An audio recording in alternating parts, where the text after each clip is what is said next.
Let's see how to use truth tables for more complicated arguments.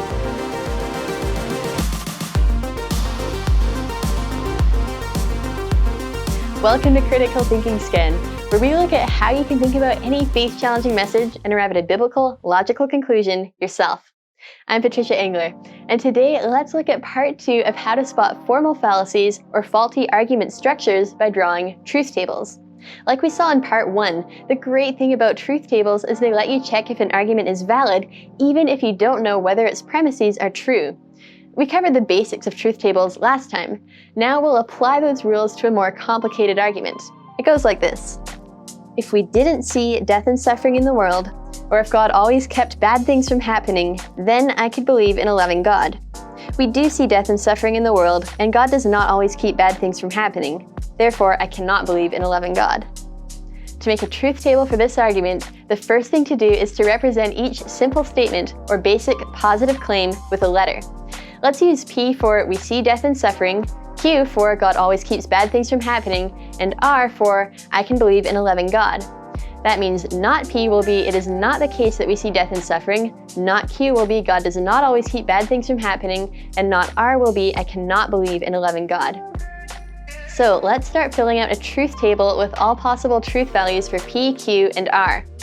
Since there are 3 simple statements, and each statement has 2 possible values, true or false, there are 8 possible combinations of values for P, Q, and R. The easiest way to make sure you get all of them is to write 4 T's and 4 F's under P, alternate pairs of T's and F's under Q, and alternate T and F under R. Now, you can fill in the truth values for the components of each premise as they appear in the argument. The whole first premise is, if we didn't see death and suffering, or if God always kept bad things from happening, then I could believe in a loving God. But let's break that down into smaller statements. For example, we do not see death and suffering is not P, which has the opposite truth values as P. The compound statement, we do not see death and suffering, or God always keeps bad things from happening, is a disjunction structured as not P or Q. Like any disjunction, not P or Q is false only when both not P and Q are false, but true otherwise. This disjunction is the if part of the if-then statement, which makes up the first premise. So we can write this whole first premise like this. Like any conditional, this premise is only false when the whole if statement is true and the whole then statement is false. For all other cases, it's true. The next premise is, we do see death and suffering, and God does not always keep bad things from happening.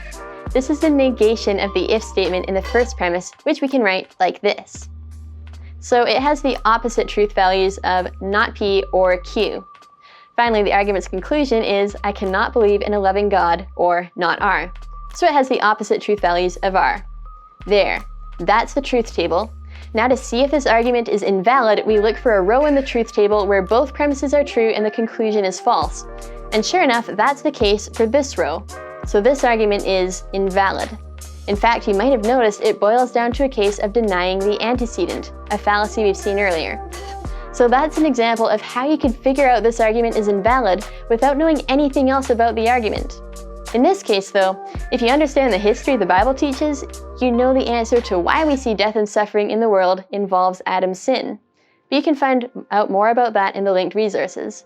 Meanwhile, for more on how to think critically about messages which challenge the Bible's teaching, you can access my other CT Scan videos packed with tactics, tips, and tools that helped me as a Christian student at secular university. Thank you for watching.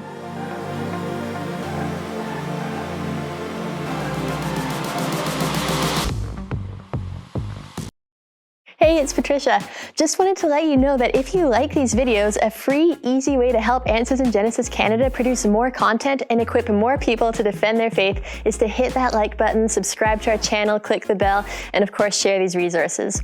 I know you might hear that kind of thing a lot, but the reason these actions are so important is they inform social media algorithms to help these videos reach more people who can benefit from them.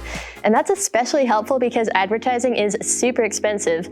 But this way, even media platforms which are often unfriendly towards biblical content become tools to promote gospel outreach for free. And if you're on board to share this message of biblical authority and want to give, you can also make a one-time donation or become a monthly supporter by clicking the link below. Thank you so much.